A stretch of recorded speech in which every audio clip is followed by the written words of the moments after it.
कहानी की शुरुआत में हम पॉल को देखते हैं जो इस वक्त शहर में अपना सामान इकट्ठा कर रहा था। तभी अचानक से वार्निंग सायरन बजने लगे। वो जल्दी से खाली सड़कों पर भागने लगा। जरूरत पड़ने पर छुप गया। वो हर तरफ से आ रही चीख पुकार और तोड़ फोड़ की आवाजों से बचता हुआ निकल रहा था। धीरे धीरे पूरा शहर काले धुएं से भर गया। जल्द ही पॉल एक गांव के पास अलग थलग घर में पहुंच गया। वहां उसे दो छोटे मासूम बच्चे मिले। उसने दोनों को उठाया और कहा कि सब कुछ ठीक हो जाएगा। 15 साल बीत गए और अब दोनों लड़के काफी बड़े हो चुके थे। हर दिन वो एक ही रूटीन फॉलो करते। दिन में वो सामान लेने बाहर जाते, लेकिन रात होते ही पूरी तरह से घर के अंदर छुप जाते। जैसे ही सूरज डूबने लगा, जोसेफ ने सभी खिड़की दरवाजों पर लकड़ी के फट्टे लगा दिए और अपने कुत्ते रॉको को घर के अंदर बुला लिया। पॉल बाहर इंतजार कर रहा था अपने दूसरे बेटे थॉमस के वापस आने का। उसने थॉमस को लेट आने पर बहुत डांटा। थॉमस ने बताया कि मैं पास के फार्म पे रहने वाले रोज परिवार की मदद कर रहा था। फिर तीनों ने खाना खाने से पहले सभी दरवाजे और खिड़कियां पूरी तरह बंद कर दी।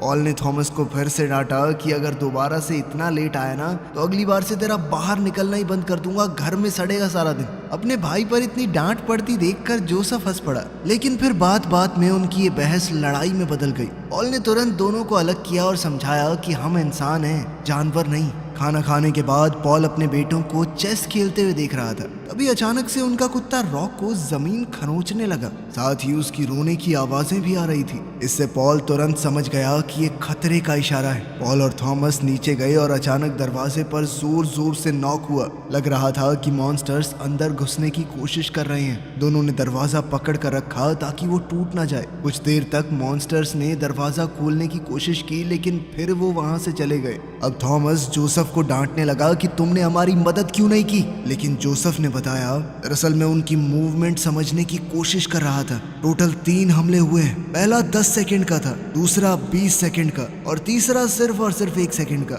मेरे हिसाब से पहला सिर्फ टेस्ट था। वो देखना चाहते थे कि अंदर घुसना आसान है कि नहीं। दूसरी बारी में उन्होंने असल में जोर लगाया है और तीसरा तो बस गुस्से में वो हाथ मार के चले गए दरवाजे पर। अगली सुबह उन्होंने दरवाजा देखा और लकड़ी पर गहरे पंजों के निशान मिले। ये दरवाजा एक और रात का हमला नहीं झेल पाएगा। इसीलिए पॉल और दोनों लड़के लकड़ी ढूंढने के लिए बाहर गए। उन्हें जो भी सामान मिला वो घर ले आए। थॉमस इस वक्त लकड़ी काट रहा था और पॉल जोसेफ को देखने गया जो इस वक्त वर्कशॉप में कुछ बना रहा था। काफी पूछने के बाद जोसेफ ने बताया कि मैं एक गाड़ी बनाने की कोशिश कर रहा हूँ। मुझे इस तरह बंद और डरा डरा महसूस करना पसंद नहीं है। लेकिन उसकी गाड़ी चल नहीं रही थी। लेकिन ये सब देखकर पॉल बहुत इम्प्रेस हुआ। उसने गाड़ी को ध्यान से देखा और थोड़े बदलाव किए। इसके बाद गाड़ी आखिरकार स्टार्ट हो ही गई। खुशी के मारे पॉल लड़कों को ड्राइव पर ले गया और उन्हें गाड़ी चलाना सिखाया। लगभग 1 घंटे बाद वो लोग घर वापस आए। पॉल ने देखा कि खिड़कियां अभी भी काफी कमजोर हैं, इसीलिए उसने लड़कों को नदी के पास सामान लेने भेज दिया। इससे थॉमस गुस्सा हो गया क्योंकि आज पहले बात हो गई थी कि वो पड़ोसियों के फार्म पर जाएगा। लेकिन पॉल ने कहा कि ये काम ज्यादा जरूरी है। अब दोनों भाई गाड़ी में निकल गए। थॉमस ने जोसेफ से कहा कि ये काम तो अकेला भी कर सकता था, लेकिन पॉल ने मुझे सिर्फ इसलिए भेजा है क्योंकि तू नाकारा है, कुछ कर नहीं पाता अकेले। इस पर जोसेफ ने कहा कि मुझे किसी के सुपरविजन की जरूरत नहीं है, मैं खुद कर लूंगा, तो जाना है जा। इस तरह दोनों में दोबारा से झगड़ा हो गया। जब कार उनके पड़ोसियों के फार्म के पास से गुजरी, थॉमस उतर गया और जोसेफ से कहा कि वापस आते वक्त मुझे पिक कर लियो। घर पर पॉल ने दरवाजे को और मजबूत कर दिया और फिर वो अकेला ही झरने के पास स्मोक करने गया। तब उसने पत्थरों में एक अंधेरा और डरावना छेद सा देखा। उसी वक्त जोसेफ नदी के पास गया। उसने खुद को गाड़ी से बांध लिया और फिर एक पुरानी बोट में नीचे गया सामान ढूंढने के लिए। एक कैबिनेट के अंदर उसे एक लड़की की फोटो दिखी जिसने ज्यादा कपड़े नहीं पहने हुए थे। ये देखकर वो थोड़ी देर के लिए पूरी तरह हिल गया। बेचारे ने आज तक ढंग से लड़की नहीं देखी थी, इस हालत में देखना तो बहुत अलग बात है। फिर जब वो और चीजें ढूंढ रहा था तो एक कचरे के ढेर से छोटे छोटे कीड़े बाहर आ गए। वो उसके आसपास उड़ते हुए उसकी स्किन पर बैठने की कोशिश करने लगे। ये सब देखकर जोसेफ तुरंत वहां से भाग निकला। अपने पड़ोसियों के फार्म पर थॉमस परिवार की मदद कर रहा था, लेकिन जल्दी ही पता चला कि वहां जाने की असली वजह तो शार्लेट है, जो वहां के मालिक की बेटी है। वो दोनों एक दूसरे को पसंद करते थे। जल्द ही वो फार्म के आसपास घूमने लगे। शार्लेट ने थॉमस को एक रस्सी दिखाई जो पेड़ से बंधी हुई है। उसने बताया कि बचपन में मुझे सिर्फ तब बाहर खेलने दिया जाता था जब मैं इस पेड़ से बंधी हुई होती थी। इस तरह वो एक सीमित दायरे में दौड़ सकती थी। फिर दोनों आपस में बात करने लगे कि आखिर पिछली दुनिया खत्म कैसे हुई होगी, इंसानों का राज कैसे खत्म हुआ होगा। जब थॉमस के जाने का वक्त हुआ तो शार्लेट बहुत जोर से उससे लिपट गई, लेकिन सूरज डूब रहा है तो जाना तो होगा। जब पॉल घर लौटा तो रॉको को अकेला देखकर घबरा गया, क्योंकि दोनों ही लड़के वहां नहीं थे।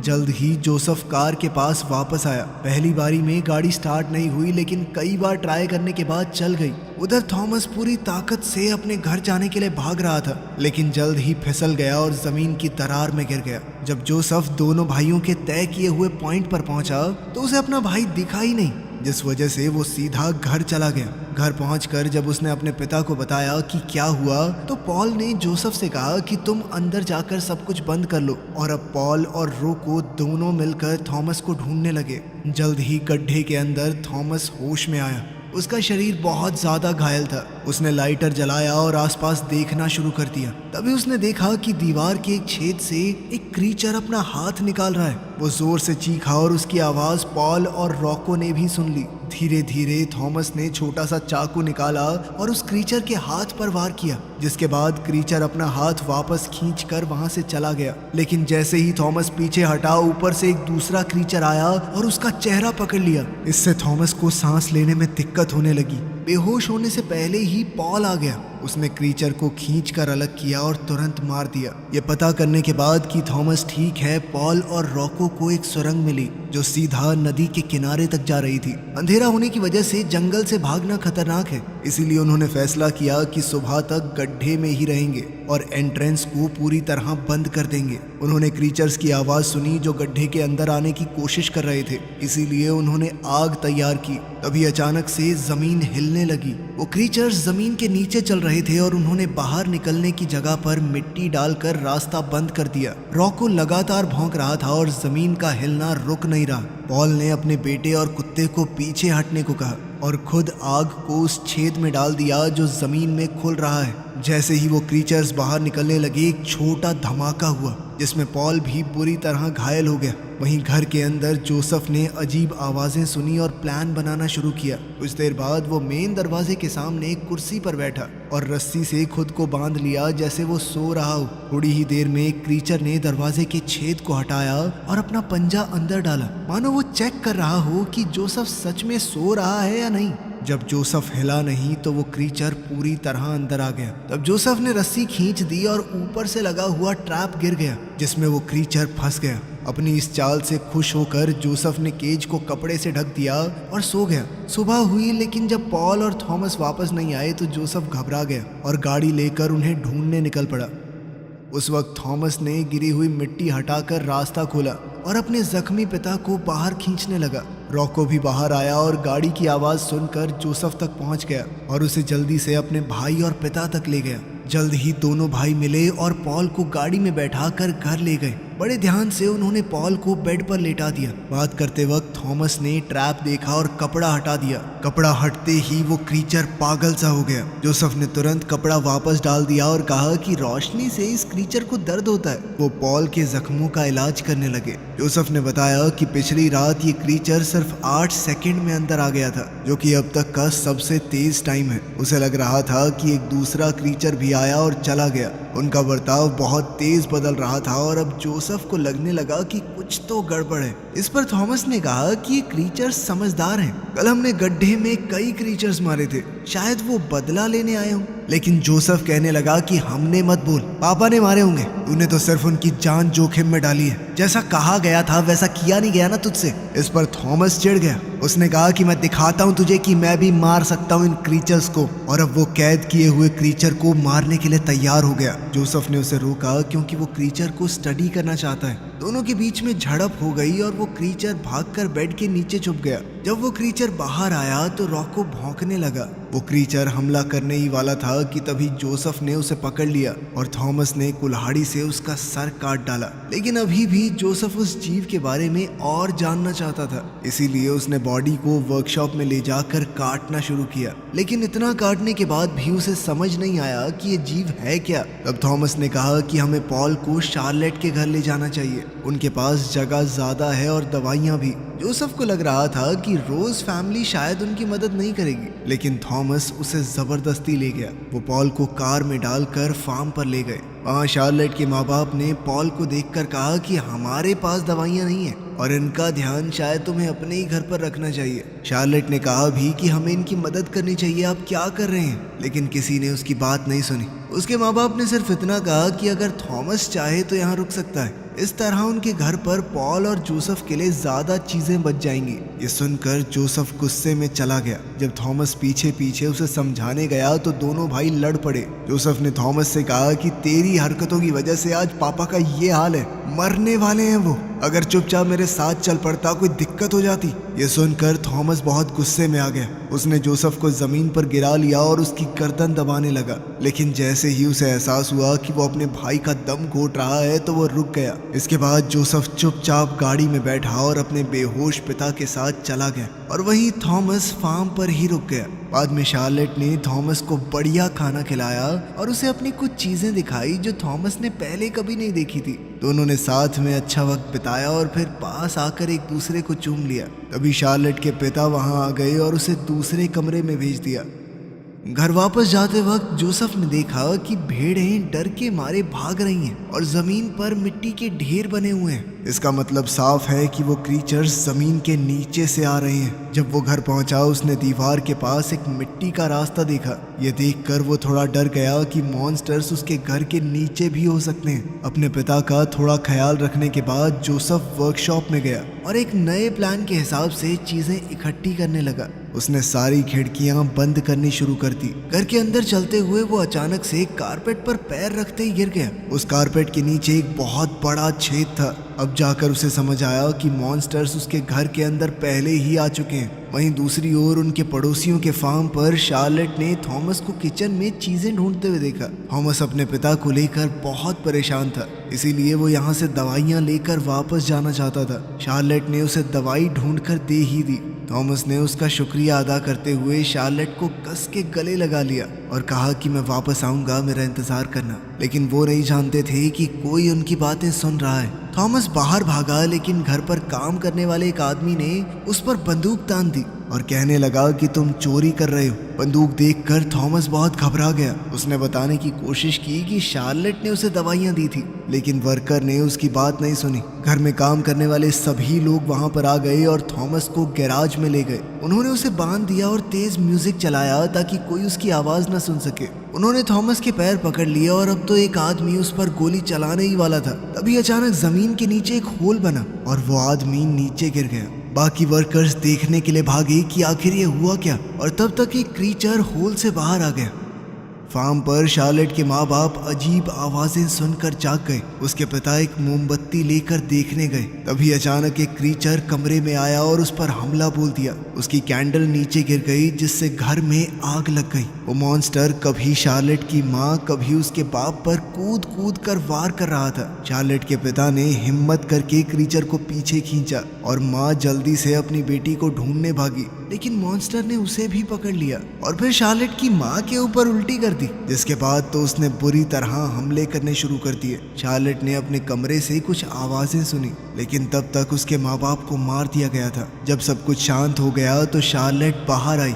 जमीन पर खून के निशान देखकर वो बहुत ज्यादा डर गई। उन निशानों का पीछा करते हुए वो बाथरूम तक पहुंची, जहां वो क्रीचर उसके माँ के शरीर को अपनी पीठ पर उठाए हुए था। गैराज में बहुत से लोग क्रीचर से लड़ने की कोशिश कर रहे थे, लेकिन वो जीत नहीं पा रहे। एक एक करके वो सभी मारे गए। जो भागने में कामयाब हो गए उनका भी पीछा किया गया। अब तो वहां पर बहुत सारे क्रीचर्स आ चुके थे। थॉमस को वहीं पर बांधा गया था तो वो छटपटाने लगा। उसने पूरा जोर लगाकर लकड़ी का वो हिस्सा ही तोड़ दिया जिससे वो बंधा था और आखिरकार अपने हाथ खोल लिए। अभी एक क्रीचर आया, लेकिन इससे पहले वो हमला करता शार्लेट ने उसे गिरा दिया। अब दोनों भागकर वहां से बाहर निकले। थॉमस ने देखा कि घर जल रहा है। शार्लेट ने दुखी होकर बताया कि उसके माँ बाप मर गए। फिर दोनों ने मिलकर फैसला किया कि वो थॉमस के घर पर जाएंगे। उधर जोसेफ ने गड्ढे में बहुत सारा फर्नीचर डाल दिया ताकि थोड़ा समय मिल जाए। उसने अपने बेहोश पिता को देखा और कहा कि मैं आपको कुछ नहीं होने दूंगा। फिर वो लड़ाई के लिए पूरी तरह तैयार हो गया।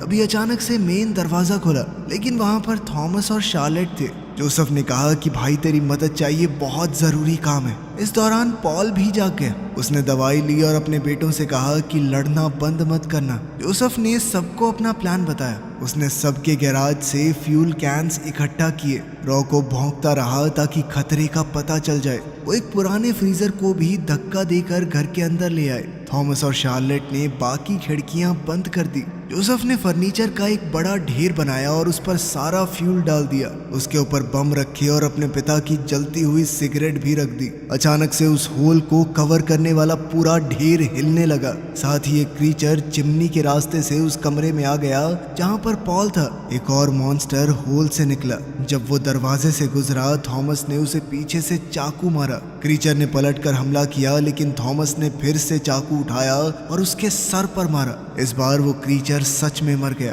तीसरा क्रीचर शार्लेट के पास गया, लेकिन उसने बंदूक से हमला करके उसे गिरा दिया। वो मिलकर फ्रीजर को धक्का देने लगे। तभी अचानक पीछे का दरवाजा खुला और पॉल वहां पर पहले से खड़ा था, पूरी तरह खून से भरा हुआ। उसने चिमनी से आ रहे मॉन्स्टर को मार दिया था। पॉल ने शार्लेट की पिस्टल ली और जमीन पर कई बार फायर किए। उसने नीचे मौजूद क्रीचर्स को गोली मारने की कोशिश की, लेकिन मॉन्स्टर्स बहुत ज्यादा थे और अब वो निकल कर हॉलवे में आने लगे। पॉल ने सबसे पहले आए क्रीचर पर अपने बैट से जोरदार हमला किया, लेकिन तभी उसकी आवाज से पूरा झुंड ही उसकी तरफ टूट पड़ा। पर उन सबका वजन बहुत ज्यादा था। पॉल ने जैसे ही सबसे आगे मौजूद क्रीचर को लात मारी, इतने में फ्लोर टूट गया और सारे क्रीचर्स नीचे गिर गए। कुछ अभी भी खड़े थे, लेकिन लड़कों ने उन्हें मार दिया ताकि पॉल को कुछ ना हो। पॉल ये देखकर हैरान हो गया कि तीनों कितनी अच्छी तरह काम कर रहे हैं। अब तीनों बच्चे और रॉको फ्रीजर की तरफ भागे, लेकिन पॉल उनके साथ नहीं गया। उसने दरवाजा बंद किया और वहीं रुक गया ताकि बाकी लोग भाग सके।